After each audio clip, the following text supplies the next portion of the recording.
On y est. Début 2020, je commence ces vidéos rénovation sur ma chaîne et arrive le moment de meubler cette pièce. J'ai envie d'un meuble qui n'existe que dans ma tête. Et je me dis, mais j'ai pas envie d'acheter autre chose, je veux ce meuble. S'il n'existe pas, dans ce cas, je vais le fabriquer. Et c'est comme ça que tout a commencé.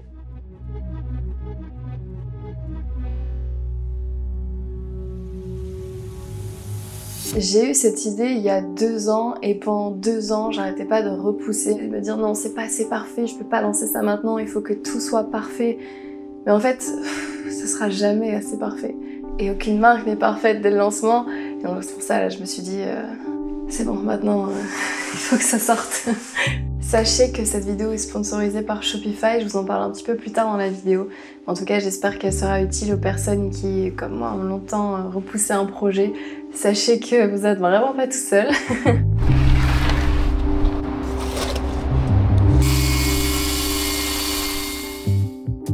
Très souvent, on me demande quel est mon parcours, qu'est-ce que j'ai fait, comment j'ai appris. Il y a plein de gens qui pensent que j'ai fait des formations en ébénisterie ou autre, alors que pas du tout. Pas du tout, et j'ai un parcours plutôt atypique en vrai.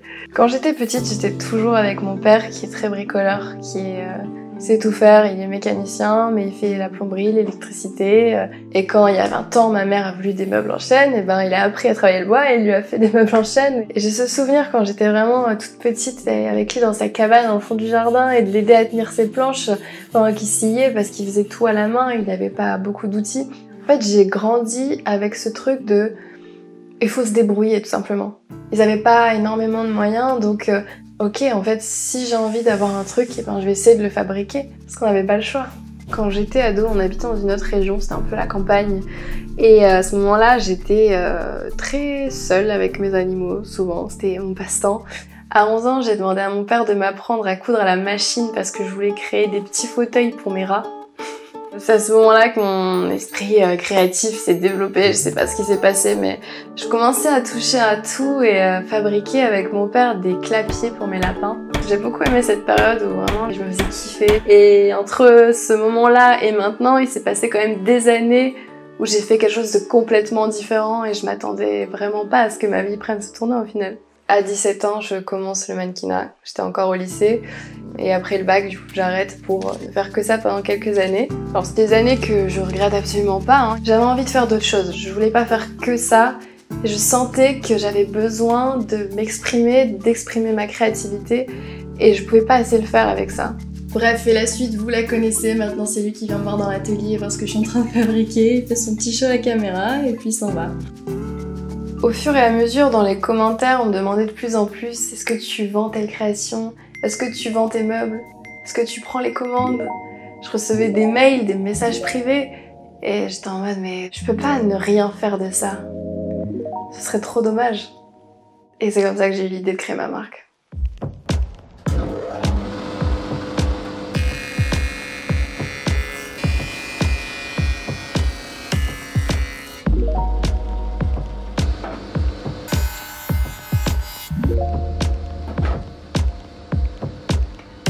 En plus, récemment, j'avais organisé un concours pour fêter les 100 000 abonnés. J'ai fait un tirage au sort pour faire gagner une de mes tables. Et il y a des milliers de personnes qui se sont inscrites à ce tirage au sort. Des milliers de personnes qui avaient envie d'avoir ma table dans leur salon. C'est fou.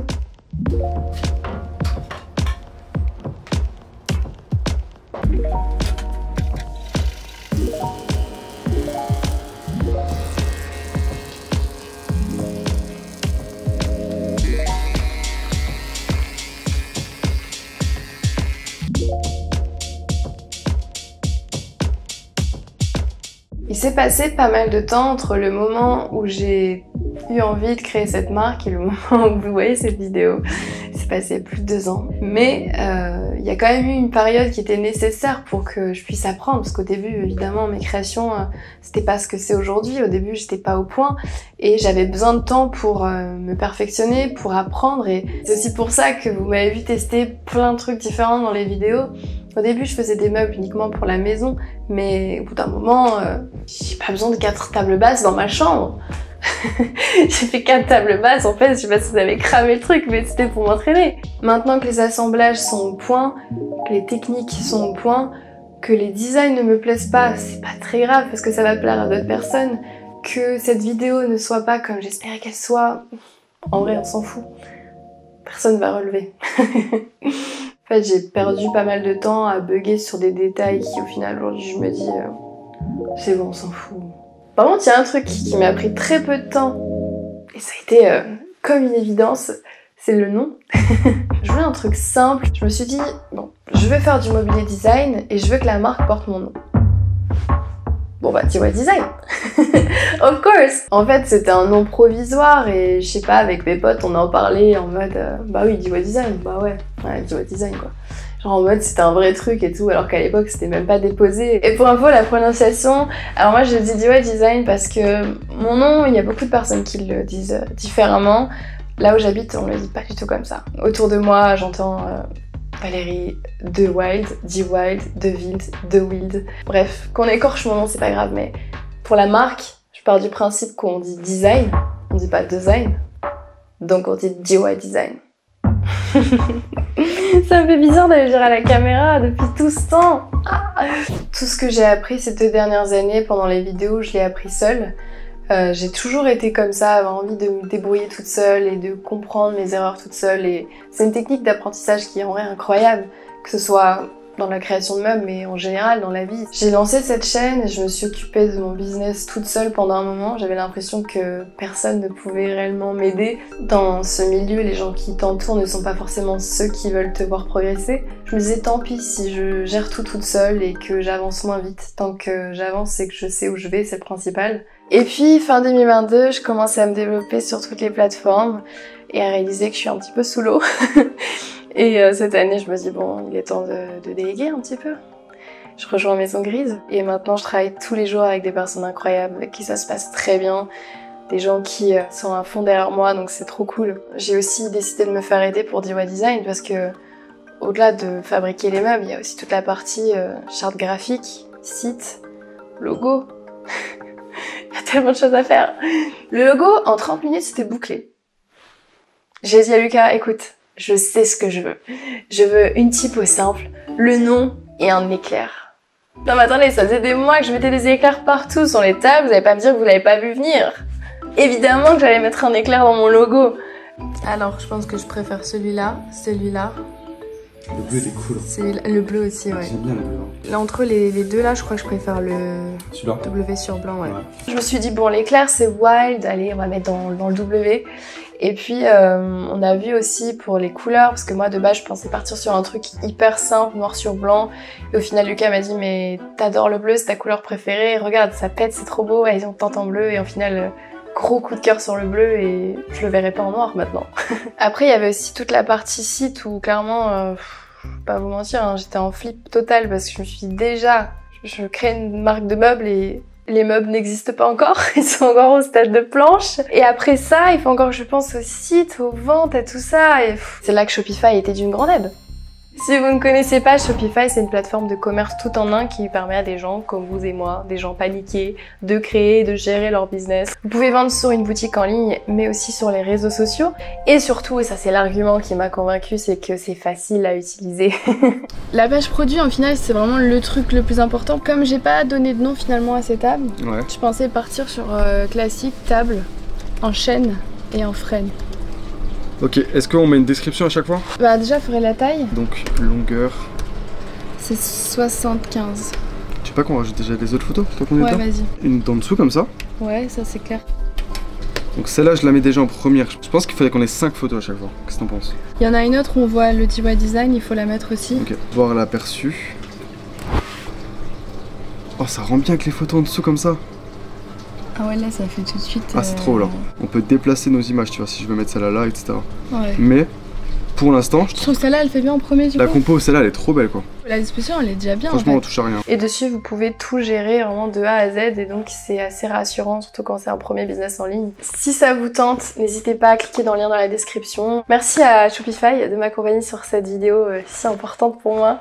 Et d'ailleurs, je pensais, si parmi vous, il y a des gens qui ont des business en ligne, ou des marques, ou autre chose, n'hésitez pas à balancer dans les commentaires, et on ira tous checker vos boutiques. Je pensais que la première vente, il y aurait un peu plus que 5 articles en vente quand même. Au final, pas du tout. C'était juste impossible pour moi de préparer ça en parallèle des autres tournages.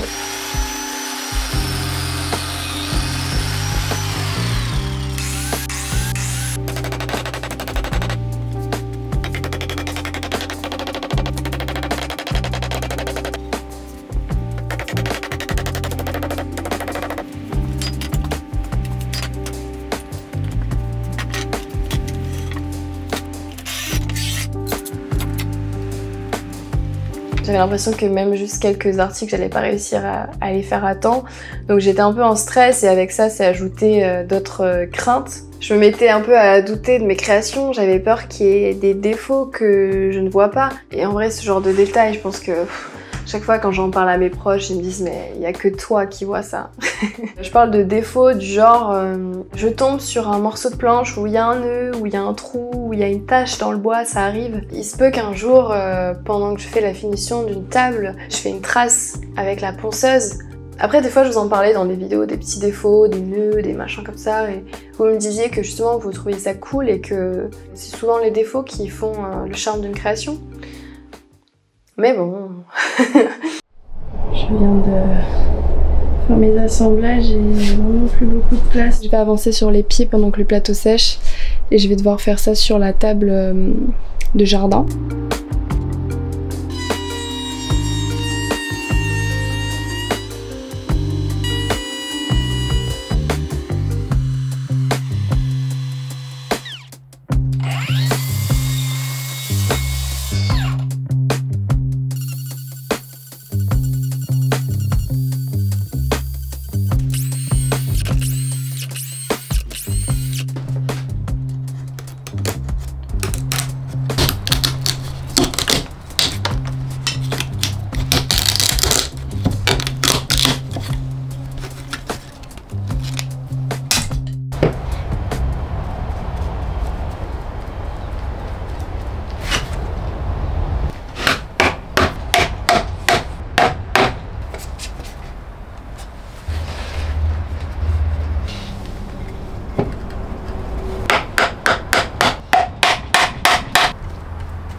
Je voudrais quand même qu'on parle des prix parce que je me dis qu'il y a certaines personnes qui pourraient ne pas comprendre.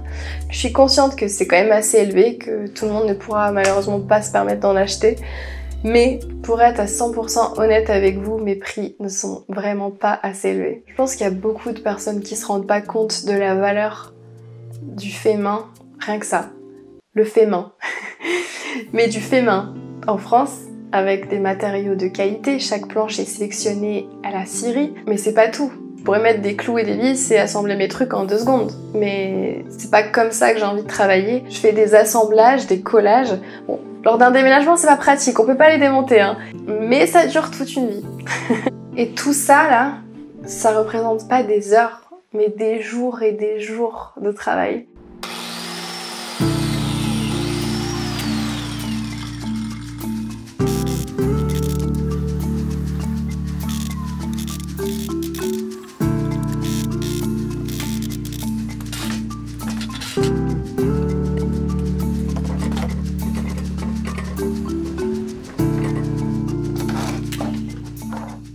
Acheter DIY Design, c'est aussi choisir de consommer différemment. D'un côté, on a les géants de l'ameublement qui produisent en masse, qui produisent avec des matériaux qui ne sont pas faits pour durer, des meubles démontables. Je suis pas en train de les blâmer, on est tous passés par là et ça pourrait aussi m'arriver à nouveau d'en consommer. Ce que je veux dire, c'est que juste on est sur 2 techniques de production et de public différents.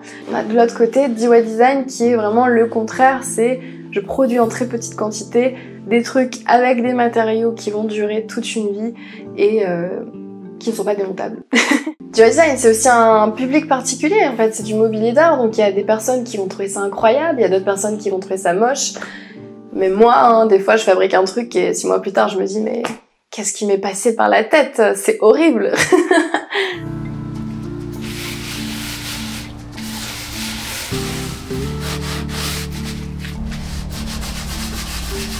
Bon, je suis très contente de la finition marc de café. Regardez, bon là c'est pas encore sec.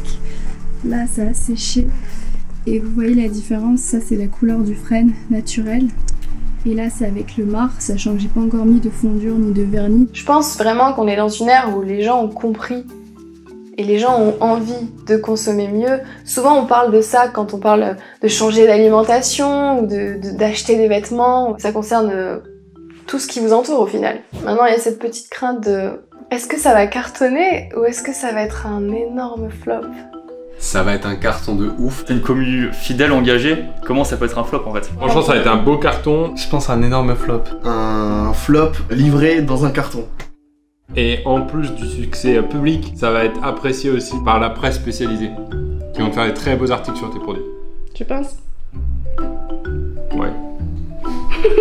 Parce que moi j'ai vu la vidéo du bureau, et en fait je suis jaloux de ton bureau. Donc oui, ça va marcher, j'en suis convaincu. Non, évidemment, je pense que ça va être cool. Je sais pas si tu te rappelles que moi tu m'avais promis une planche à découper d'Ewell Design avec le petit éclair. Je vais pouvoir te graver PA la zone. Ça, c'est la classe. Moi franchement, si j'étais ta commu, j'aurais tout acheté direct. Mais je suis pas encore abonné, c'est pour ça. Mais si j'étais abonné à ta chaîne, franchement, je suis très sous, tu vois. T'es pas abonné? T'es pas abonné? T'as pas honte? Si j'avais un compte YouTube et que je pouvais m'abonner, j'ai pas de compte YouTube, c'est pour ça. Ah oui, c'est vrai. Et si j'avais une chaîne YouTube avec laquelle je pouvais m'abonner, là je me serais abonné, j'aurais tout acheté tes meubles. T'as pas vu l'aventure de la pergola? Ce soir. C'est réel, hein. Ce soir, je fais l'intégrale de la chaîne Valérie Dubois. Donc achetez-les avant moi, ok? Voilà, j'essaie de me dire tant pis si cette vidéo n'est pas parfaite, tant pis si j'en suis pas aussi fière que j'avais prévu de l'être quand je l'ai écrit il y a 2 ans. Tant pis si il n'y a pas énormément de choses à vendre dès la première vente. Je vais continuer à fabriquer, des fois je rajouterai des choses, des fois je fabriquerai des choses dans la vidéo et je vous dirai que c'est dispo sur le site. Il y aura des formes différentes, il y aura des couleurs différentes, il n'y aura pas que des tables basses, vous inquiétez pas.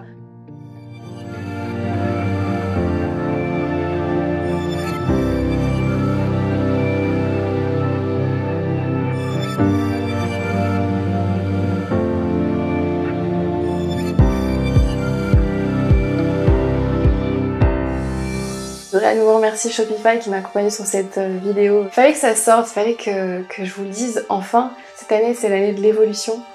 J'ai pas envie de repousser les choses. Maintenant, j'espère que ça va vous plaire. J'espère que vous allez être contents. J'ai trop hâte d'appuyer sur le bouton publier.